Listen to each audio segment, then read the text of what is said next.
welcome back, everybody, to another episode of The Bucket Bros, starring your hosts, me, Bobby, and Ronnie, coming at you from Charlotte and Chicago, respectively. We got a great episode for you today. This one's going to be kind of short and sweet. Heck, I don't even want to talk about it anymore. Let's just get right into fast break news. Oh, come on. We got lots to talk about. I've got court access, but all right, we'll get into fast break news. Let's go. All right, let's get into a little bit of fast break news. One of the things I think we wanted to jump in first was kind of the first big set in motion as far as trade goes. Dennis Schröder was traded from the Nets to the Warriors. So that's kind of a big trade. I think it kind of solidifies more of that backcourt that the Warriors. I think you had kind of touched on a little bit, and I watching a couple of games. For me, I think was kind of I wasn't sold on Pods and Pajemski. I don't want to have to put another dollar in the name jar. Yeah. I hope you got your singles for the night. Yeah, I'm ready. But yeah, I saw them struggling a lot when Steph wasn't on the floor. I know they had a lot of good shooting. I think it's funny. I've seen a lot of the Buddy Hield memes start coming out where he has this hot start wherever he goes and then kind of fades and like doesn't play defense and then gets traded or moves on to a new team, and then they're super happy with all of his 3-point shooting, and then it kind of fades in the cycle. So I feel like they're in this waning love phase. Granted, it's still early in the season with Buddy Hield.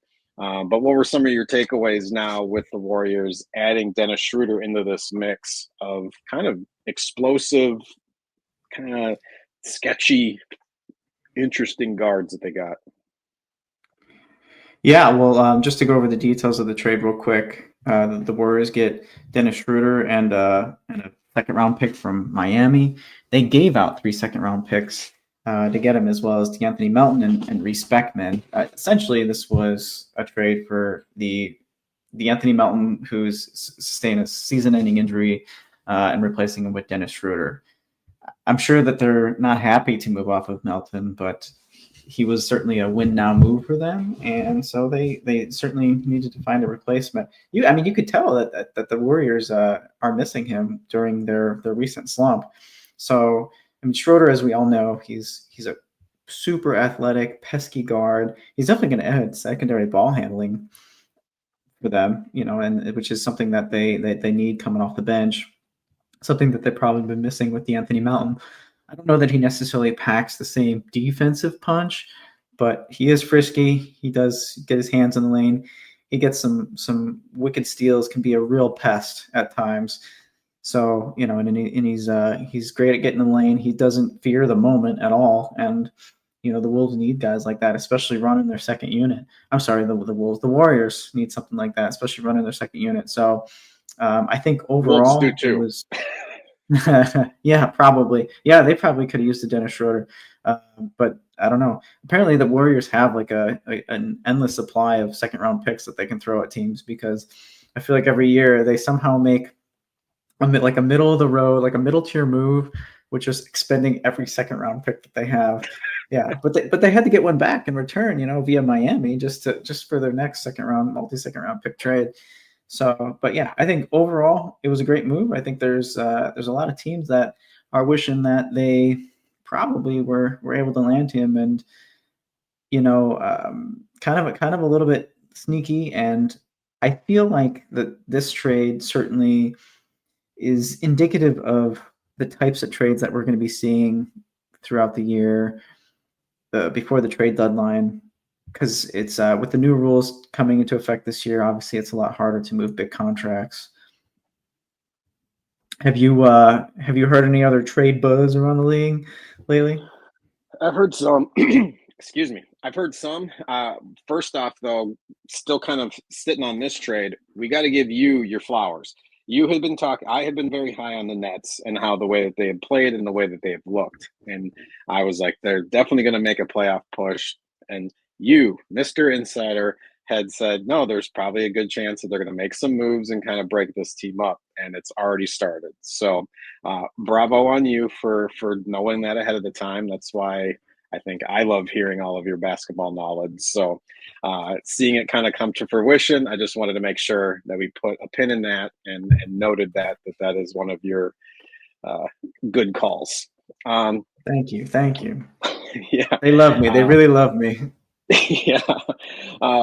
So one of the things that that's been popping up was that the New Orleans Pelicans have announced that pretty much everybody but three players are on the trading block, and three of the players that were not saved on that trading block were Zion, Brandon Ingram, and CJ McCollum. So these three big stars are now all available. There's talks that trying to get Zion and LeBron together. Of course, LeBron's going to be in every rumor that kind of comes about. But just firsthand, what are your thoughts on that? Where do you think any of those three would probably be good landing spots for them? That is a tough I know one. I did this without prepping you beforehand, so this is off the top of your head. Hey, fair enough. So this is news to me. Okay. I'm gonna be honest. I haven't been keeping up on the trade rumors, which is something I love to do in the off season. But lately I've just been watching more basketball than I think I've ever watched in my life. I'm actually really surprised to hear that they're willing to move off the likes of Trey Murphy the third. I could see them making, depending on how they expect the next couple of years to go, I could see them coming off from Herb Jones. I feel like that would be a piece that has really high value right now. When a team like this, kind of like this parallels the Nets a little bit. The Nets haven't been expressing it as well with the way that they've been playing in their win total as much as the Pelicans have, and it's kind of interesting that their season started the reverse of how they each of them probably expected or had hoped for, but. In the Pelicans case, with all the injuries that they've been experiencing and just sort of reaching a point of no return at this point in the loss column, it would make sense that they would try to expend some of their valuable players onto other teams and just try to collect as much as they can. It kind of stinks to think that the Pelicans would go into a full rebuild. I feel like with all the high draft picks that they've had, the collection of talent that they have in this team, that they would maybe prefer to actually go for a bigger star. I'm sure that there's a way that they can make cap room for themselves. Yeah. Yeah, as opposed to just getting rid of all the talented players they have. It would honestly, I wouldn't be surprised if Zion finds himself off of this team before anybody else, save as I mentioned, Herb Jones and perhaps Brandon Ingram. I mean, for sure, CJ McCollum, I feel like would be towards the top of the list just because he makes a decent salary and he's as fun of a player as he is to watch, as good of a shooter as he is, as good as he can play like combo guard, soak up a lot of those minutes. He's not like a good two-way player. So if you're thinking, and he's on the wrong side of 30 at this point. So if you're thinking like trying to be a competitive team over the next couple of years, I think of him as a player that they could knock off. But certainly, I would be surprised if Trey Murphy the third gets traded at this point. I feel like he's the cream of their crop. Essentially, he's the guy that they've been trying to grow as a player over the past few years here. Yeah, I feel like he was one of the names that was listed. I don't have the Instagram in front of me, but I believe it was his name. I'm just going to say Misi because I'll probably slaughter the first name part of his name. He was on like their no trade list and one other name. So that's why everybody was kind of surprised that the big three were available or that they were willing to listen to offers for the three of them. It didn't mean that all three were going to be going immediately. So I think that's it's just one of those spots to kind of keep an eye on. They've kind of, whether it's other teams or them kind of laying the groundwork for maybe trading somebody else that's not one of these three, like you said. So it's just something to keep an eye on. There is one name. I've been practicing this name just because it could end up in this jar for me again.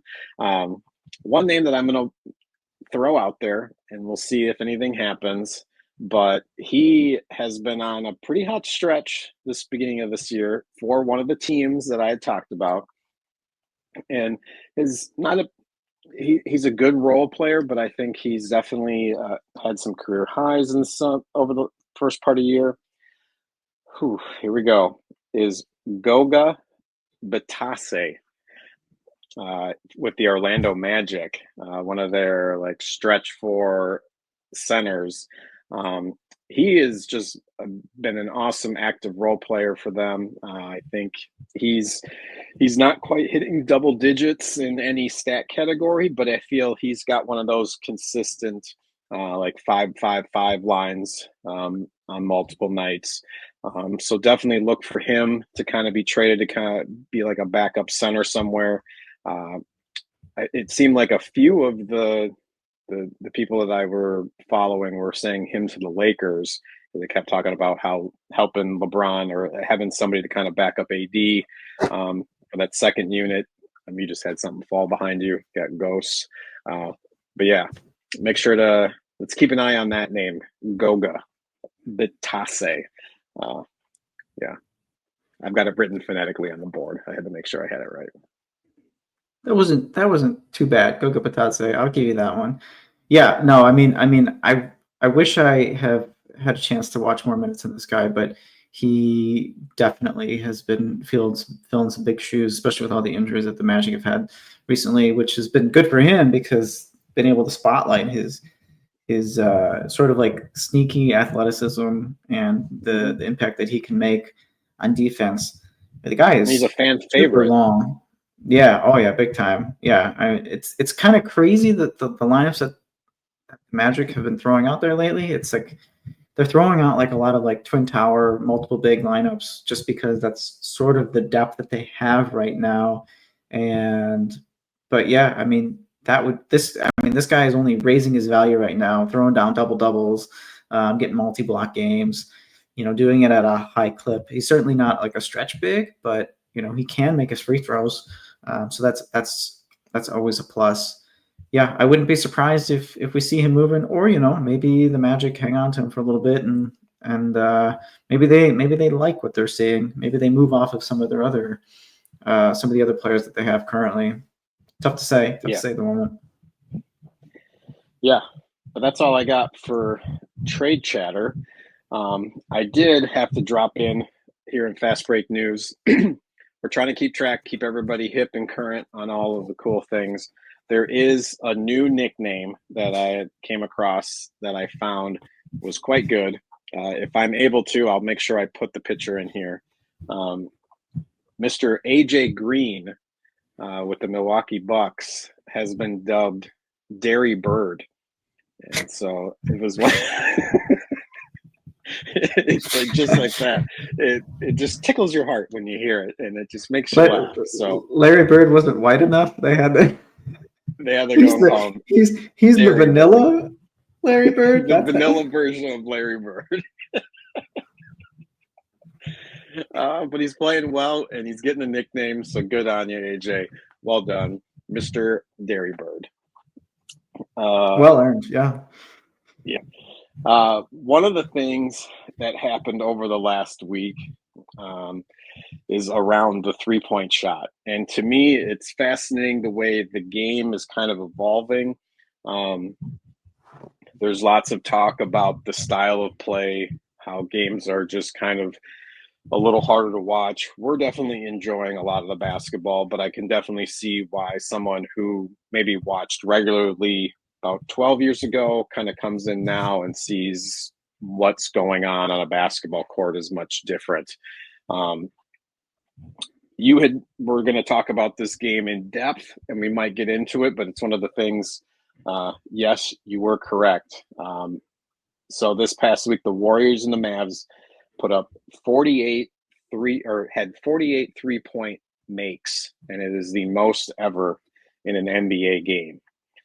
On the flip side, your two hometown teams, the Charlotte Hornets and the Chicago Bulls, So managed to bad. put 75 missed three-pointers in a game. That is the most ever. So, Bobby, I kind of pose this question to you. What is your thought on the three-point shot and how it's evolving the game? Are you enjoying the style of play? Just the way that there's so many quick shots and kind of there can be the stretch where it just looks like Lifetime Fitness pickup basketball at times. What are you seeing? What are you enjoying? What are your takeaways? There's definitely some games where it gets out of hand, especially with teams that perhaps aren't vying for like a top 5 seed in either conference. And I mean, heck, on any cold night for a high volume 3-point shooting team, the I don't know where they rank specifically, but I do know that the Hornets and the Bulls are, I'm pretty sure, both top 5 3-point volume teams in the NBA right now. So for it's I mean, given where these teams are, both are trying to be competitive. I would say that perhaps the Hornets' hopes at being a competitive team are starting to slip just because of the start that they've had with all the injuries that they've been experiencing. They've kind of mirrored the Pelicans and I guess the Sixers to some degree as well, with just starts that were not quite up to par with expectations going into the season. I mean, the Bulls are pretty much exactly where we all expected them to be, just outside of competitive, or just competitive enough rather to be on the outskirts or in the play-in.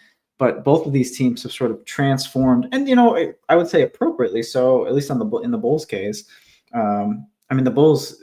This is kind of like what they've been leading up to, except they've been sort of held back by the style of play with DeRozan a little bit. Not to say that he was necessarily harmful to their offense, but certainly different style, a little bit slower player. Put the ball in my hands, I'll go get you 2 points.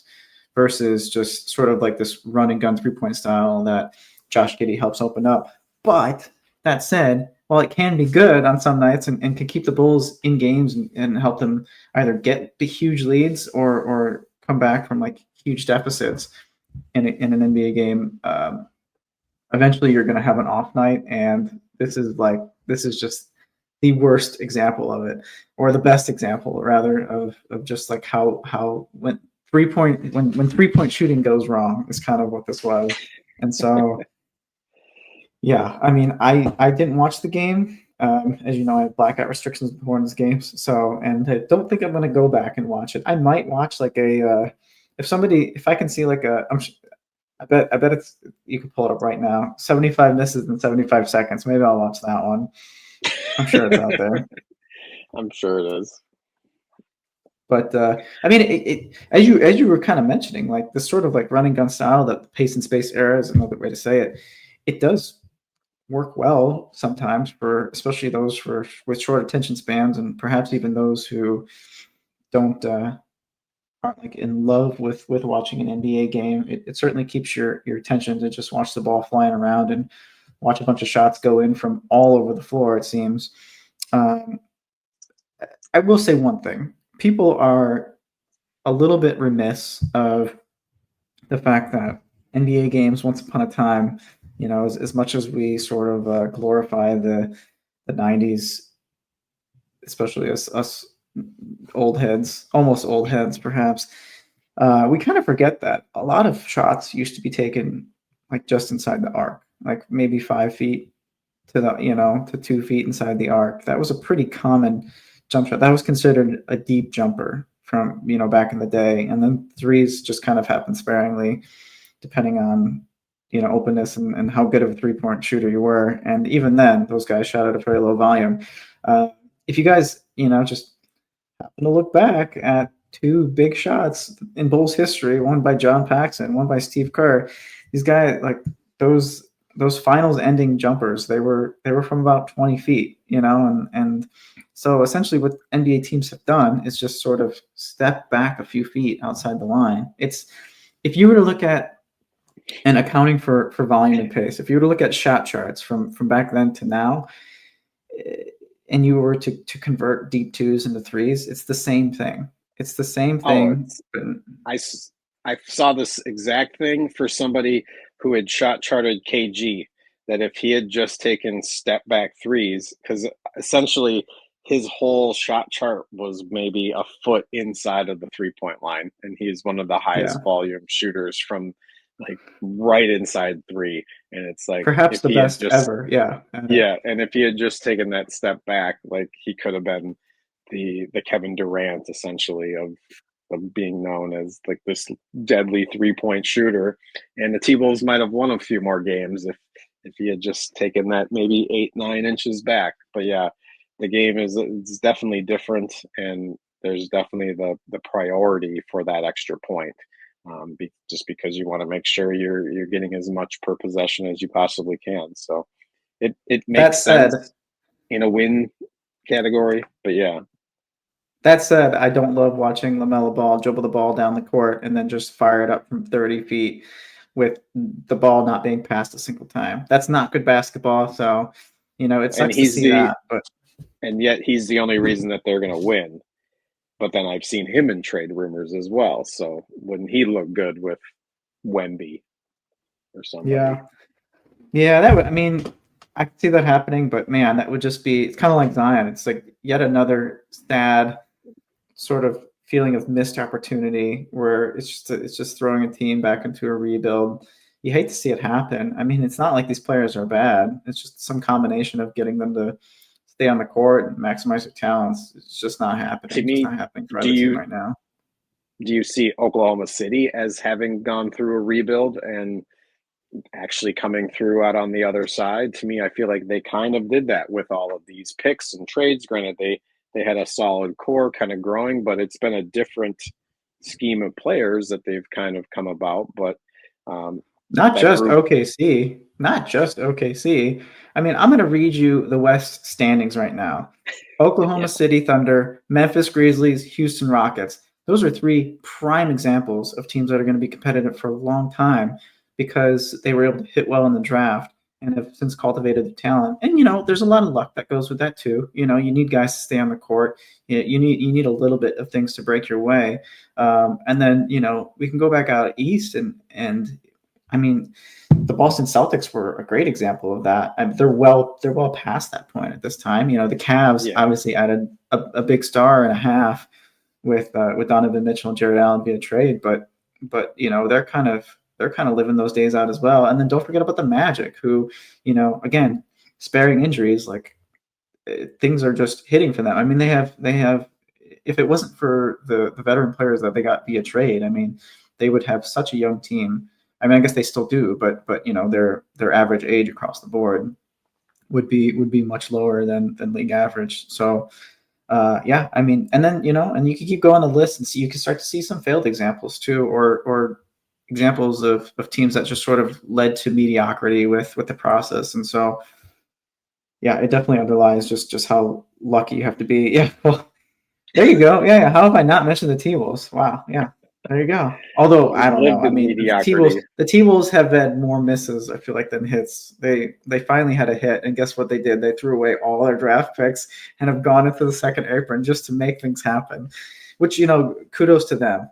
Kudos to them. You only hope that your franchise kind of takes on that mentality. Maybe a big swing, but still, at least they're going for it. It's okay. We're winning. We're we're in the mix in that Western Conference, so that's all right. Well, one last fast break. I'm gonna pass it to you. Let's talk some MVP. Ooh, okay. Yeah, so with the straw poll probably being released sometime soon, I think within the next week, from what I heard, I just kind of wanted to throw out some early MVP predictions. Um, I was gonna put a few names in order, maybe. I haven't even decided three or five. Let's go five. Five always makes it more interesting. Three sometimes is easy, but I feel like it's not a super easy like there's certainly a couple names that stand out, but it's not like There's one heavy favorite right now. I don't think we were saying that after the first couple of weeks of the season, but I feel like the gap has closed a little bit. Do you want me to get started and throw my names out? Yeah, go ahead. I'm putting my names together here. I'm pretty close. Is this? I guess this is the also thing. Is this MVP to this point in the season, or our prediction for the Yeah, end of yeah. the season? Okay, you know what? That's a good point. Let's do end of the season because if we were gonna do up to this point in the season, we'd have to really go We're on through a like squad. number of games played, like we'd have to have a cutoff. We'd have to get into a lot of stats. I feel like if you feel like a guy is healthy now and likely going to play at least 65 games to this point, then that's fair game. That's fine. Because remember Just the wanted to remember make sure. 65 games. So if you don't think they're going to play 65 games, then keep them off your list. I'll just leave it at that. Any way you would like to interpret that. Okay. So with that, I feel like I'm not gonna throw out a huge surprise here, but I'm gonna lead things off with I think by a hair, I'm gonna pick Shea Gilgeous-Alexander is number one. I I already know that my number two and the one who is it's hurting me not to put him number one. That's Joker. I'll try not to make this too long for you guys, um, but is I feel like what's splitting the difference is just how well OKC has played. Uh, Shea's been on the floor for essentially all of it, and he, um, he's not going to have the same on off as Joker is, like the exceptional historic on offs that Joker is throwing down right now with his near triple double average. He dipped a little bit in the assists, but I think that's more of a testament perhaps to Shea's team overall. But that said, there's been some pretty major injuries and guys just kind of making their way back onto the roster this year, and yet here they are at the top of the more competitive conference by a lot. And they I never felt like they were truly down in that Houston game in the recent semifinal. I feel like which testament to the um, to the NBA Cup stuff, just making these games feel like a little bit more like playoff games. And I feel like they're very competitive right now with the Bucks as we speak in the final. And but yeah, with that, I won't say too much more. I'll give Jokic the number two nod for now. It's not easy to do considering just how insane he has been. How a guy who has won three of the last four is having considerably the best season of his or the best start to a season of his career. It's hard not to put him at number one. But going on the list, I think my number three at this point, I got to go Giannis. The Bucks have made a hell of a comeback recently. I think they've won 12 out of the last 14 games. And as much as Dame has contributed to that, it has truly been the Giannis show. I know we've talked about that thus far a little bit. And then going down the line, this is where it starts to get tough. This is why I like to make it five because you really have to split hairs here. But I think I think I'm gonna have to go. This is a tough one, y'all. This is a tough one. Um, I think. Ooh. How about this? You do your top three as I round up my last two here.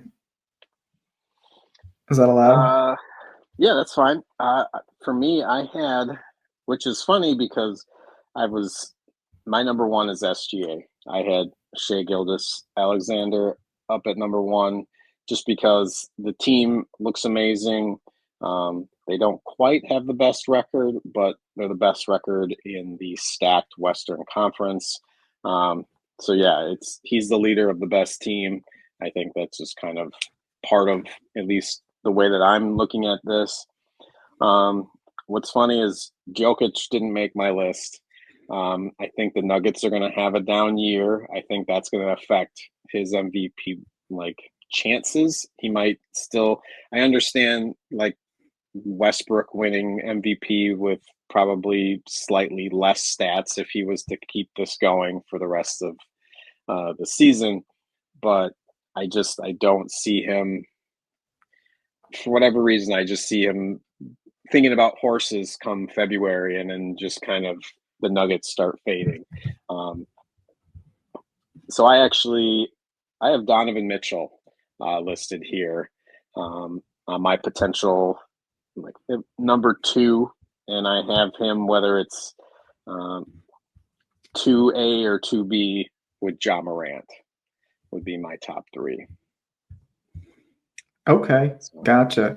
So when I was rounding up my 4 or 5 here, I was trying. It was what was hurting me is whether or not to include Ja, and I think I'm gonna, and whether or not to include Luca, and I think I'm gonna keep them both off, and perhaps in order, given the nod to him because of just how dominant this team is. But I'm gonna give it up to Jason Tatum at the 4 spot, followed by Kevin Durant at the 5 spot.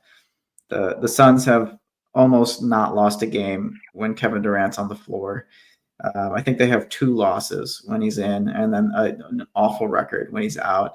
He continues to bring so much to that team in spite of him, getting up there in age and seasons played.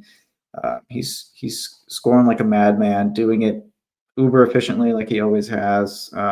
Still being active on both ends of the floor. Pretty remarkable stuff. Sorry, Jason Tatum, I didn't talk about you as long, but I feel like we talk about you all the time, and I'm calling you a number 4 MVP vote getter for a guy who everybody says is outside the top 5 in the NBA right now. So there you go.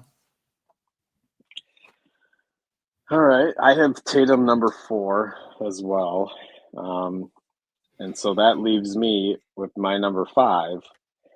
Um, and he might not win MVP, but he very well could win Most Improved Player. I'm going with Karl Anthony Towns with the Knicks. He seems to.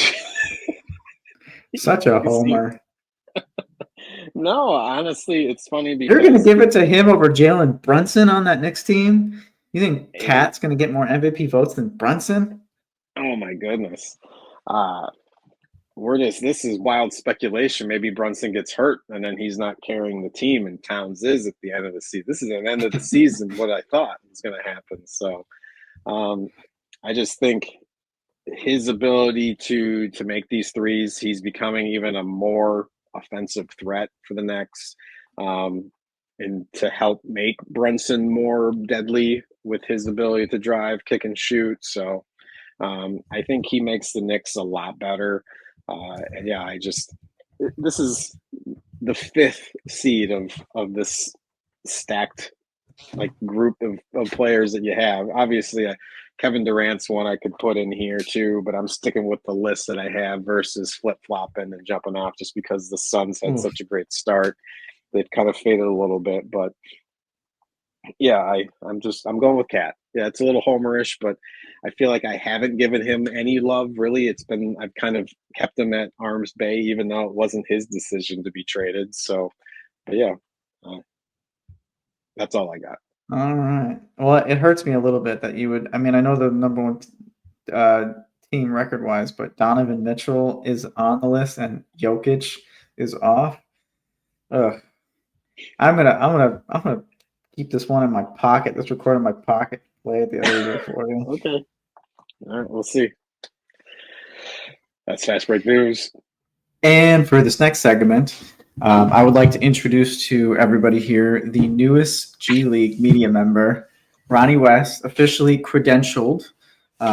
He is now sitting courtside at NBA G League games via the Windy City Bulls, catching up a lot of live action. So, as our new NBA G League insider, tell us a little bit about your experience and anything else that you'd like us to know about the G League. And I'll say this as somebody who is just as much of a spectator as the fans at home as as anybody else. So, yeah, I'll let you take it away.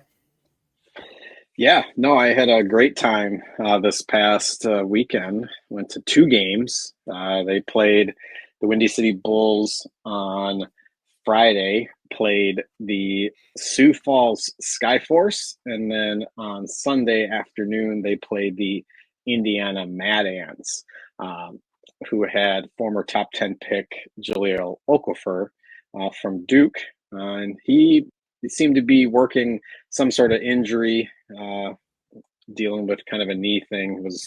Didn't seem to want to sit on the bench. Was kind of standing off to the side. I don't know if I'm breaking anything, if he's working through some sort of an injury. But yeah, no, it's been a fantastic week. It's one of those things. It is the G League, but to me, it's still it's fun to get in there. These guys, as I've always said, these are NBA players, whether they're going to be or have been. So the basketball is pretty fun to watch. It's like high level college gameplay that's going on. So, but yeah, being able to sit at the media desk, talk to some of the other guys that kind of are working the city. One of the guys I was there with says he also does like DePaul games. But yeah, I got to interview Coach Billy Donovan III, as well as a couple players. Then the other game the other night, I had Jack with me, so we didn't do the player press conferences at all, as much as I would love to have him interview some player at some point. We'll wait. Maybe we'll let him get a little bit taller so that he can reach them. So, but yeah, overall, great experience up at the Now Arena, and I definitely want to thank everybody at the Windy City Bulls for putting on a good show. And it's definitely been entertaining. And for me, just like I said before, of enjoying taking photography, doing video, just kind of creating all that content. It's really been really cool to have all that access. Excellent stuff.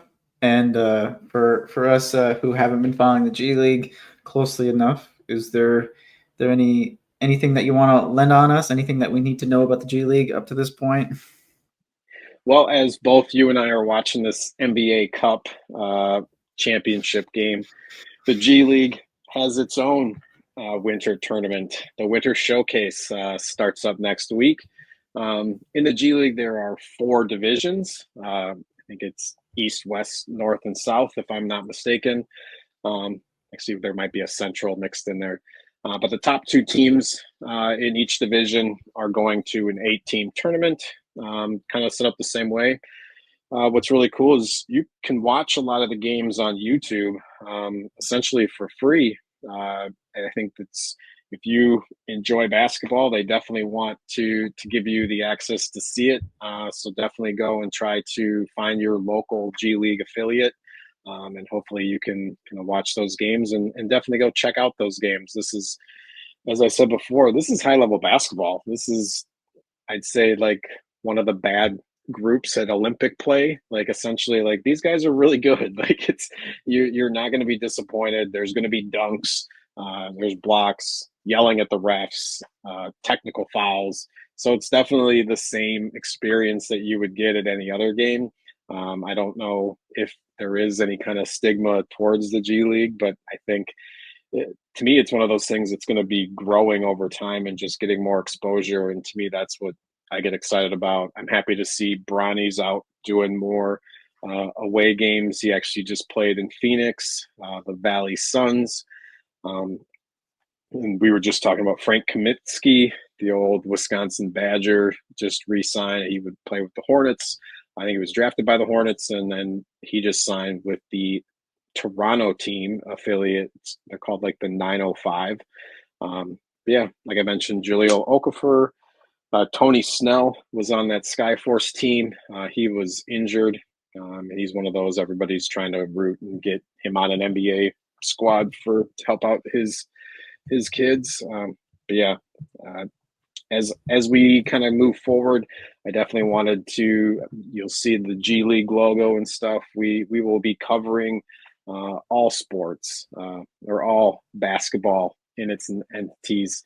So yeah, I'd love to go find some top Illinois high school games maybe at some point too when the state tournament comes around. I think that might be something to check out. So go watch some basketball, people. It's an exciting game. Sounds great. Yeah, more from Ronnie hopefully soon. Maybe I'll have to check out a Greensboro Swarm game sometime in the near future. But looking forward to more updates. Yes, indeed. Excited and going to. We got 17 more possible home games, so we'll be checking off the box and trying to get to as many of those as we can.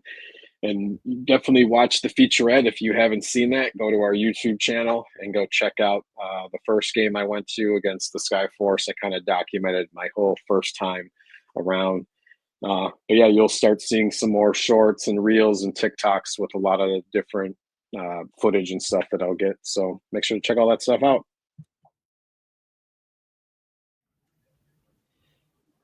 That's nuts. The Bucks are 6-0 in this tournament. Like they use the tournament to kind of turn their season around. Well, I mean, that's kind of what the NBA hoped for, right? By making this change. Yeah. Seems like this can sort of launch the beginning of their season. Portis. I mean, any way for these games to matter as much as they possibly can. Not that they were completely irrelevant, but between, I mean, the play-in tournament was perhaps the best recent change that the NBA's made. Oh, absolutely. It just gives more teams a chance to make it matter. Yeah. And what did it added 2 more games?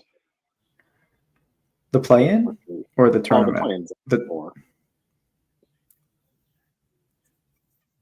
Yeah, well, no, the play-in adds 4 games. Yeah. Or is it 3 per?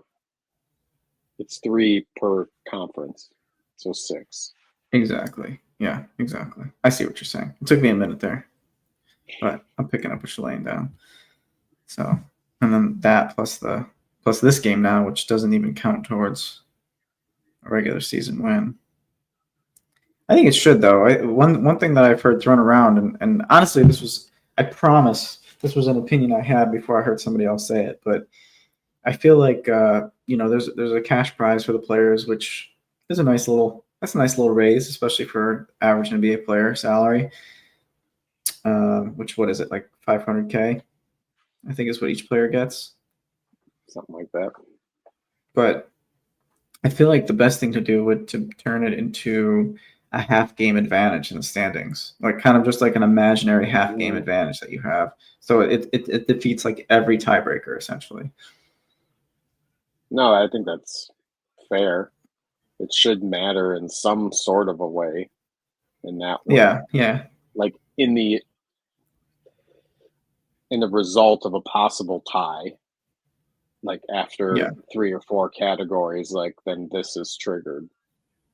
Oh, no, I mean, I would say this should be number 1. I mean, it only applies to one team, right? It only applies to one team. The winner gets a half game advantage in the standings so that in any tiebreaker they win. I mean, it would give playoff teams. Yeah, it would give playoff teams a reason to stay in it. I mean, one of the things that you like about the in-season tournament is, when you see like teams like the Rockets and the Hawks and stuff like that, just like guys who maybe aren't going to get a lot of playoff games in theory, or like these young up and coming teams. Yeah, exactly. Or coverage or like these young up and coming teams, especially ones still on rookie contracts. I mean, of course, I would play hard for $500,000 if it was like, if it's a 10% raise for what you make that year, then anybody would work really hard for a 10% raise, right? I realize that it's like a 1% raise for Giannis, but he's still playing his ass off. So imagine what the other guys must be feeling. The inconsistency with foul calls. It's like there'll be a third of the game where it'll be so physical, and then like they'll start calling another part of the game like whistle after whistle. So it's like, how can it change over the course of the game? It does seem kind of annoying. I almost wish it would be like a gradation. Like maybe at the beginning of the game, or it's kind of like, no, I'm sticking to it, like a gradation. Like maybe early in the game, they call the fouls a little Let it easier, go. and then as the game progresses, just slowly let them go more and more. I don't know. I wonder if they do it for. It I'm sure just there's a seems number of reasons so they do it. inconsistent. Like it seems like they switched that up, and then obviously the Yeah, fourth quarter, it's like everything is going to be blown. But then, yeah. except in the last 5 seconds when they're trying to foul, they don't blow the whistle. So it's Well, I would like, hope in the fourth quarter that there's less calls. The fourth no, I quarter know. is. It's sometimes I'm just talking about like at the very end of the game when some team's trying to foul and the refs eat their whistle and like don't blow it when they're trying to foul. That's where I always Oh, I find it see. funny. I It's see. like, are you kidding me? Like you'll call these other ticky tack, but then this guy's just like assaulting this guy, and you're still not going to call it until it's until it's reached like a flagrant 4. A flagrant 4. What is what's the penalty for I feel like, what's the what penalty is for a it in flagrant 4? hockey? I feel like there's like a 15-minute major in hockey where you get like you're suspended for like part of the next game as well. It's got to be something like that. Gotcha. Like a Draymond stomp on the chest is a flagrant 4. Like it's an automatic 4-game suspension. Like the Well, I think I referee that think on the court can decide that. I think at this point, any flagrant 2 that Draymond gets is going to lead to a suspension. Usually, if he's getting that call, it's pretty obvious, um, and Ooh, Bruce. Oh, boy, I hit him in the face. Yeah, I guess we can kind of who knows recap what. the NBA Cup and how we got to this point. East, we had the Bucks were the number 1 seed, the Knicks were the 2, the Hawks were the 3, and the Magic were the 4. And then out west, we had the Thunder, Rockets, Warriors, and Mavs. So that set up matchups with the Bucks. Ended up beating the Magic 114-109. The Knicks lost to the Hawks. So that ended up having a Bucks and Hawks final in the East. The Thunder topped the Mavericks 118-104. And the Rockets squeaked out a 1-point win over the Warriors, where Steve Kerr called the Rockets' floor like descending into the depths of hell, because they had the red court and they had the red lights, the red seats, and I think everybody in the stands wore red, so it just looked like blood and like just hell. So he said it was I very second that as a fan.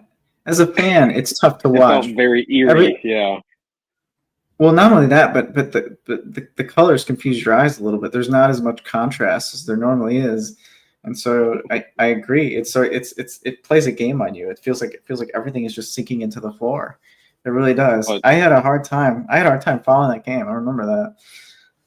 there you go. There's a home court advantage right there. So yeah, that ended up with the Thunder and the Rockets ended up scoring off in that final, and the Thunder topped the Rockets 111-96. The Bucks obviously topped the Hawks 110-102, which leads us to us, which it looks like we are with about 3 minutes left in the third quarter, or was this the end of the third, of the Bucks and the Thunder here. And they're not giving me a score, and they didn't give me one. So I don't know what our current score is. It looks like it's the end of the third. Milwaukee's up 77-64. So that brings you up to the minute. Kind of an impressive game thus far for the Bucks, I should say. I, halfway through the season, if you said that in a playoff type situation, they're going to look good against the Thunder, I'd call you crazy. But yeah, I mean, again, just a never-ending testament to Giannis and his ability to still carry this team. He did it. He certainly did it a few days ago. What was it, on Saturday? Sorry, Friday. It was Friday the 13th, right? Over the Hawks. Now, I mean, granted that I wouldn't get as scared of the Hawks as I do about the Thunder, but the Hawks are definitely one of those sneaky teams where, I mean, you feel like they could beat the best team on any given night and lose to the worst team on any given night. And they have shown their capability to do that rather consistently over the course of the season. But they're definitely. I feel like they've kind of been coming into their own a little bit. They finally have a winning record at this point in the season. They're what 14-13 now, or that's I feel like that is a little bit The Bucks outdated. are 14-11 currently. As for the Hawks, though, oh, the Hawks, I just jumped off of them. The Hawks are 14-13. Correct. Yeah. But if you watch them, at least again, not every night, but they tend to pass the eye test of feeling like a team that's tough to beat. Their younger guys are really hitting their stride. I mean, we've talked about Dyson Daniels on this podcast. Everybody can't stop talking about Dyson Daniels just because he's just a menace on defense. A great barrier thief. There he is. Obviously, Jalen Johnson, who coming into the season was everybody's number one pick for. Well, I should say maybe not number one. I feel like Evan Mobley was high on that list too, but high on everybody's list for most improved player coming into the season. And then don't forget about the number one pick, Zach Rieseshay, who even as a rookie, he's been getting a lot of starting minutes, and he looks solid. He's young, zippy, athletic guy who is not afraid to shoot. Hasn't been shooting at a very high clip thus far to start the season, but the shot looks good. I feel like it will improve. I feel like he's certainly in a good situation being around Trey, where he doesn't really have to create for himself too much. So I think that's going to help. Yeah, I feel like the only time I actually noticed him on the floor, he was fouling out. So, fortunately, I didn't get to see. I do wonder if the Magic will stay that high for the defensive rating as the season goes on, just because of finish out the top 10 there. Top 10. All right, we can go top 10. Okay, so this is adjusted defensive rating, which I believe accounts for like how good the opponent's offense is. So it's going to be a slightly different ranking than overall, but in terms of top 10, that really doesn't actually change very much here. So I'm just going down the list. OKC at number 1, 104. Rockets, number 2, the Magic. Number 3, the T-Wolves at number 4, the Grizzlies at number 5, Golden State number 6, LA Clippers at number 7, the Celtics at 8, Heat at 9, and then the Cavs at 10. And then if you don't do the adjusted, really the only thing that changes is the 9-10 ranking there, but it's still the same 10 teams. Okay. The Mavs the Mavs and the Bucks kind of hang off of that list. I only asked because the last time the T-Wolf announcers were talking about it, I think they were listing them as number 1, but I think they might have obviously dropped. So that's why I was curious to see how far they had dropped, but to 4 makes. Well, I'd have to look. I mean, and I know they might not be the exact same stat metrics. So now that you mentioned that, gosh, I wish there was a way I knew how. Sorry, fans. I wish there was a way I knew how to check over the past handful of games, because the T-Wolves definitely started. Unbelievable. I mean, the T-Wolves definitely started out middle of the pack, maybe like end of the middle of the pack to start the season, and that was kind of a scary look for anybody who was high on the T-Wolves, just because you expect them to have to win games primarily with the defense. But they have since rebounded considerably to make their way up to the number 4 spot in defensive rating. So I think they went from like half as many games ago as they've played. I think they bounced up from like 18 or 19 to 4. So certainly starting to find their groove there. So maybe what you were hearing with that number 1 stat was a set amount of games of recent. That's very true. Ooh, Ooh, took an that elbow. was like too bad that didn't count. Yeah, I mean you can kind of tell with the way the Bucks are playing that not every team has the run and gun type offense that we were talking about earlier. I feel like that's another point that we should have made at the time is that like yes, there are a handful of teams that tend to stand out with how many 3 pointers they're shooting, but there's a lot of teams that don't rely heavily on that and are still winning games. So it's not a catch all. It's not a one size fits all. You know, I mean on this play alone, granted it ended in an offensive foul here, but which Is was that a kind of flagrant a little bit 4? more like yeah, it's probably going to be a flagrant 1,000. Yeah, I mean, which looked a lot more like incidental contact as Horace was just turning to make a pass than anything else. But man, if I played in the NBA, I think I would get flagrant twos every single game. Everybody's elbows are at my head height. I would just take elbow elbow after elbow. Yeah. Mean mugging the camera during the review on his foul. Is there any way that you can extend the face mask for a facial fracture to just cover the rest of your head as well? That's what I would have to Probably wear. a helmet. At the G League games, do they still do giveaways like that? Yeah, there's bobblehead night. Your Bazuli. Shit. Who is the Bulls' #1 pick? Butsalis. Yeah, that Matas nigga. Butsalis. Matas, whatever his name is. Well, that's There it. you The have it, Bucks just folks. won. By a They are healthy now amount. the Led second led winner by of this NBA Cup. hats off.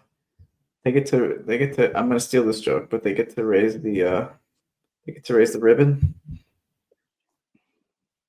The tassel. Yeah. That's awesome.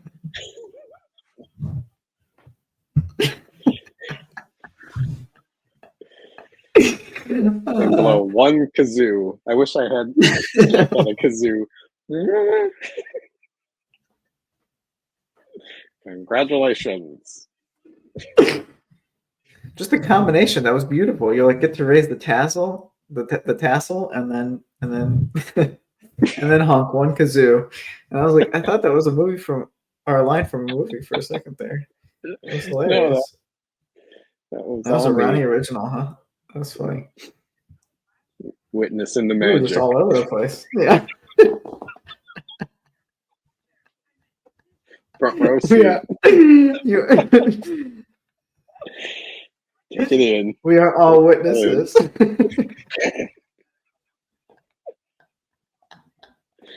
It was something special, that's for sure. Oh man. What was David Silver saying? I don't know. Adam Silver, Or just David yeah. Stern. What kind of zombie would that be? Frankenstein of a commissioner. My trivia presented by T4. So I've got here a list of the most points in one game by players aged 38 and older. So I'm Okay. curious to know if you know the most points scored by a 38-year-old.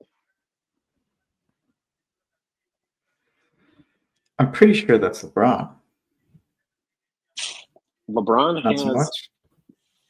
4 of the top 5 in the scoring. He Is topped it? out But at but 40. but sorry. He Go topped ahead. out at 48 points and holds the #2 ranking. So 38 points. Who do you think has the So most? specifically, they were 38 when they pulled off this feat, not like 38 Yes. plus. As a 38-year-old, what's the most points scored? Because this is going to go up. Next one's going to be 39. Most points scored by a 39-year-old. I don't think. We're just going to MJ makes this list at 38. I don't think he makes this list at 38. I don't know if that's a ding or a buzzer because it is MJ. He scored 51 with the Wizards and is the most points scored by a 38-year-old. Okay. That's how this list starts. So nice. Yeah, LeBron goes down the list. Jordan is at 6 and 7 as well. He scored 45 and 44. The only other name on the list is Kareem Abdul-Jabbar at number 9, scored 43. Next, Jordan is on this list for the most points scored by a 39-year-old, but is not number 1. He topped out at 45, and he sits at number 2. I will also say LeBron is not number 1. He got 40 and sits at 4. So yeah, there's a name that's surprising. I'll give you one guess versus wasting a bunch of time to go through names. But one guess of a 39-year-old, he scored 51 points playing with the Suns. I don't have a season. I'm sorry. What 39-year-old played with the Suns and put up 51? And put up 51. How do I not just know this off the top of my head? He's often known as a Clipper. I know he's spent time with the Bulls and the Timberwolves. 6th man of the year. Instant offense. Oh, dang.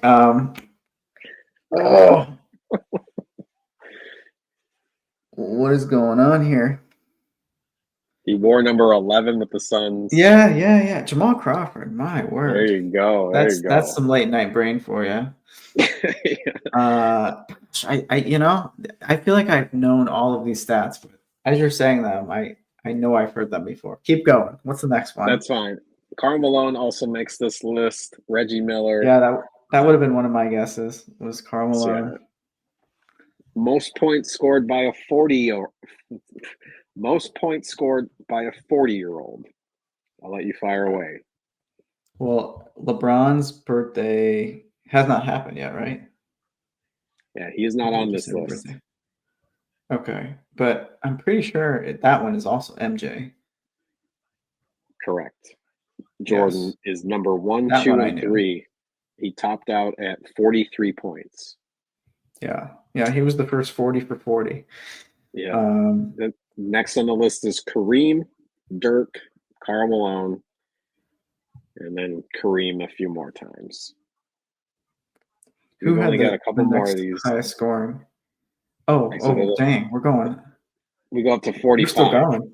Yeah, we're still going. It's a fun list.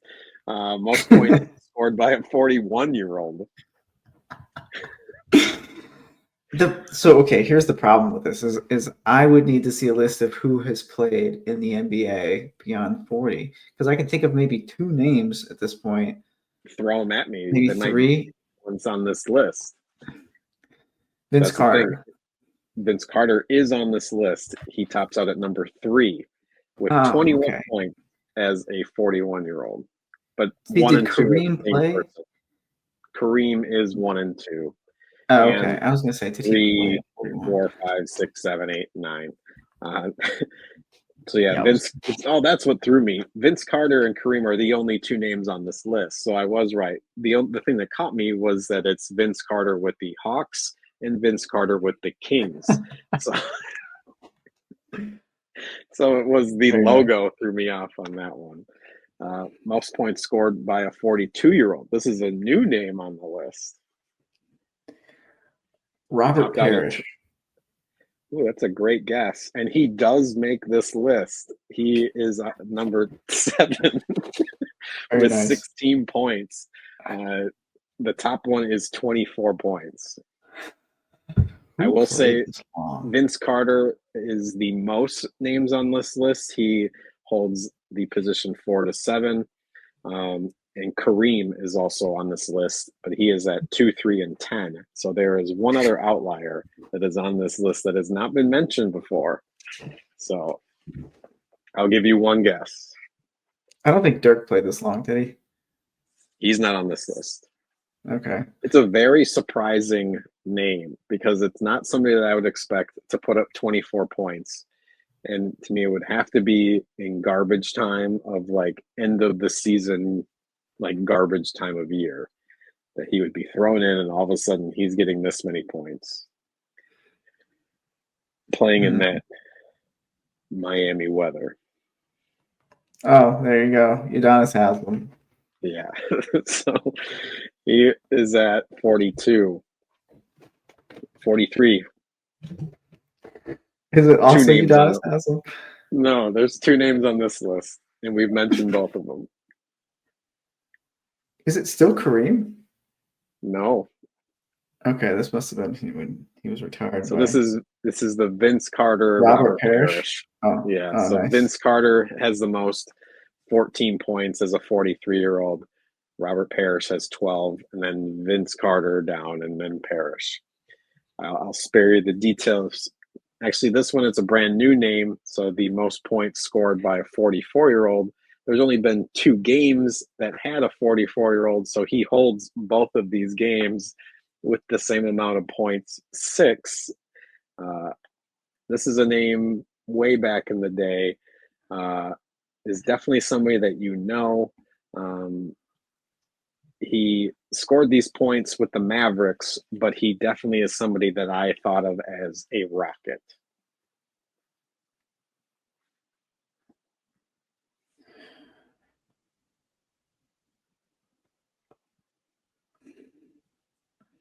A Rocket that played that long. Gosh. And finished with the Mavs, though. He scored 6 points twice with the Mavericks as a 44-year-old. I don't think Robert Horry played that long. No. I don't think Sam Cassell played that long. Am I thinking of the same Rockets team? Yeah, I was going to say, I'm pretty sure he's on this team that you're going through. I don't think Hakeem played that long. Center forward. You got me. Oof. Mr. Kevin Willis. Oh, of course. I should have known that. Yeah, I should have known that. And the most points scored by a 45-year-old is 2 points by good old Nat Hickey. His photo is in black and white, so this is way back when. An inspiration for us all. So the oldest point scorer in the NBA was a 45-year-old Hickey.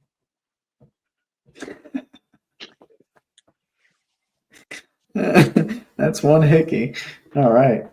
And on that. Yeah, that was long, but that was fun. I really enjoyed going through that when I found it on social media. And I shall give them props to NBA Debates 1. I think I've quoted their stuff before. Just want to make sure that we get that in. So thanks to them for that. Yeah. All right. Well, that's going to do it for us from the Bucket Bros. I hope you guys have a great Christmas if we don't see you. Until next time, this is the Bucket Bros. Don't block it. Good night, everybody. Thanks for listening.